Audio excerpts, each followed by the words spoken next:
All right, next question. After the one-year program, what jobs would a student be qualified for?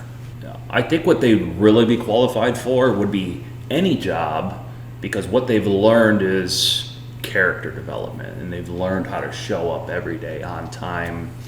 They've learned how to communicate with coworkers, how to communicate with an employer, how to communicate with others, and they've learned what the value of work is. And through the humanities, they've learned a lot more about work than you could imagine you'd learn at work. Yeah, that's right. I think one of the reasons I like this question is because there's an assumption that comes with the question. The assumption is if I go away to a school, they're going to give me boom, boom, boom, boom, boom, and now I'm qualified. Well, that's partially true and it's partially not true, right? Especially when it comes to like work in the trades. Whatever you do in a classroom, or even though we do everything is project-based learning here, this still is sort of an educational environment, right?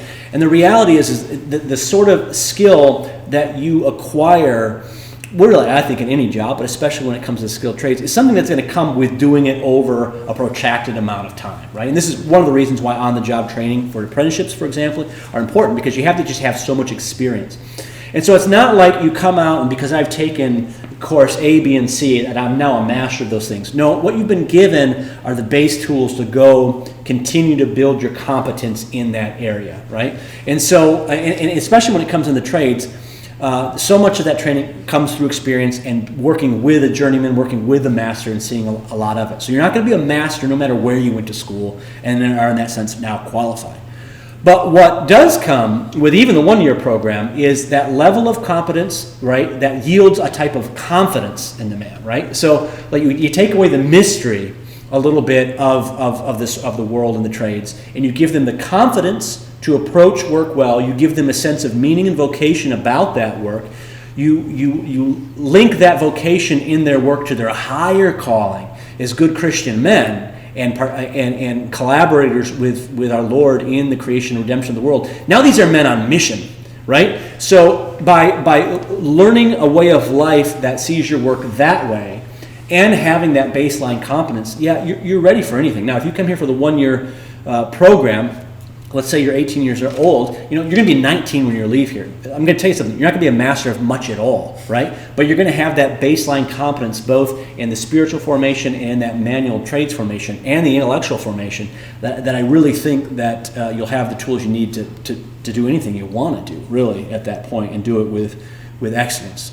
So, but it's not how things we typically think of higher ed, which is, if I have my bachelor's degree, I'm now qualified and in some sense entitled to this thing. No, you're going to have the baseline to be excellent, but you still have to get after it, no matter what you do. And frankly, that goes for the apprenticeship program too, right? I mean, just because you come out of here with your related technical instruction, you still have to finish your journeyman's training on the job. And even when you're a journeyman literally is not a master. He's still learning on his way too. So.